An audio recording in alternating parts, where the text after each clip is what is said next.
Hello everyone and welcome back to Pacific Rim Theory. Today I was inspired by two tweets that I saw online. One by a user named Crucifix Planet, where they discussed the scene in Pacific Rim that shows a kaiju skull in a museum and how this shows the cultural effects the monsters had. And another by a user named Slimy Swamp Ghost, where they also talk about how the opening sequence of the film showed how the kaiju changed society. And I thought it'd be pretty cool if I looked back at that scene and took a closer look at what the sequence showed us and what it tells us about how the Kaiju War changed the world and society. So without further ado, let's get started. After Trespasser, the first kaiju that emerged from the breach, attacked San Francisco, Raleigh tells us that they memorialized the attack. We mourned our dead, memorialized the attack, and moved on. From the images shown during this bit of dialogue, we can see that this attack was reported over the news worldwide.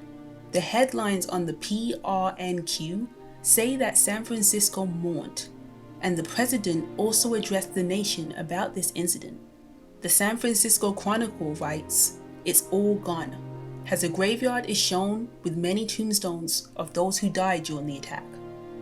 But what's even more interesting is the museum that has the fallen trespasser's skull encased in glass. This was probably done to memorialize the attack, like Raleigh said, so that everyone would remember those who fell and never forget the utter destruction that was done to their city.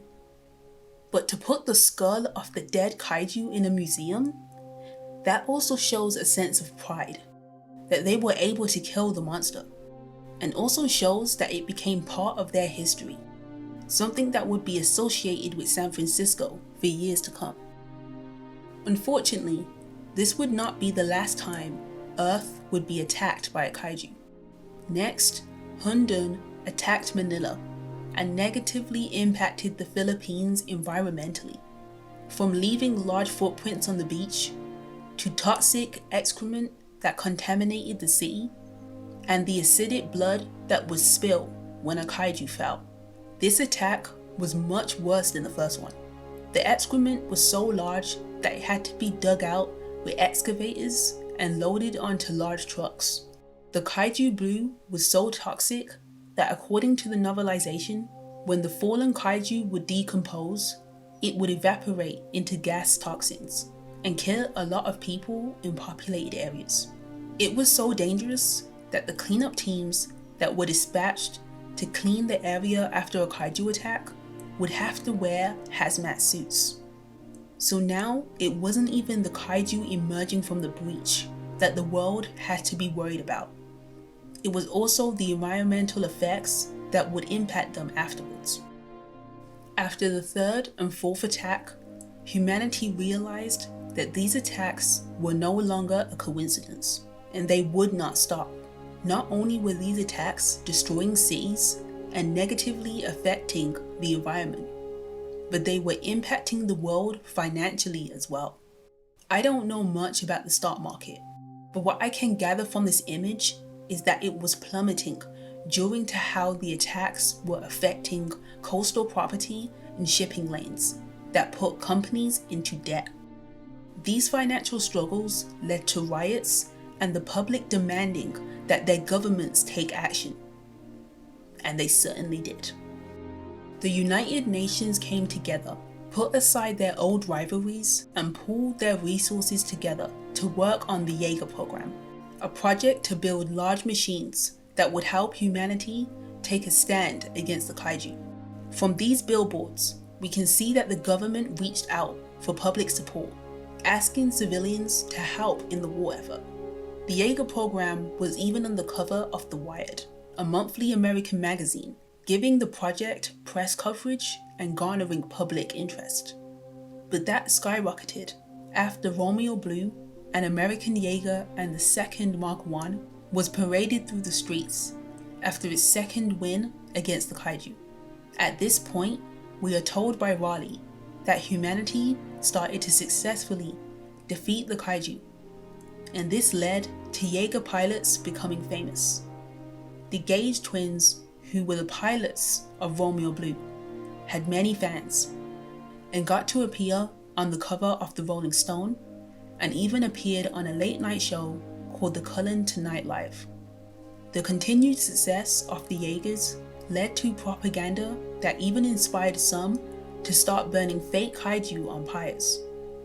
Merchandise of Jaegers and kaiju became more frequent, coming in variations of custom shoes, toys, and even influenced the fashion industry. Bone slums, which were shanty towns built around the remains of a kaiju, became normalized. There was one in Manila, another in Quezon City, and another in Hong Kong. Humanity was beginning to get used to these attacks and adjusting to how the war affected their society. However, not all of these adjustments were welcomed. The black market would illegally harvest kaiju remains to sell for a profit, and soon the government got involved and began seizing them. But infamous black market dealer Hannibal Chow managed to strike a deal with the PPDC in which he would help assist in the recovery of kaiju remains in exchange for profits. This allowed him to continue business without being stopped. So from all this, what can we say about how the Kaiju War affected the world of Pacific Rim? I think it's safe to say that the kaiju impacted the world in practically every way. Financially and environmentally, their emergence brought new health problems and changed the way humans lived. Culturally, the war became a part of pop culture and history. It made stars and created global villains. The Kaiju War changed everything. Thank you everyone for watching this video, and huge shout out to the Twitter accounts I mentioned before for inspiring this video. This is one of my favorite topics I've covered on this channel. There was so much to find and research on. Guillermo really knocked it out of the park with the world building. He could literally make a prequel based on this if he wanted to. And Guillermo, if you are listening to this, please come back and make a prequel. I would love to see this explored more, and I would just love to see you at the helm again, honestly. Anyway, thank you all again for watching, and I will see you next time.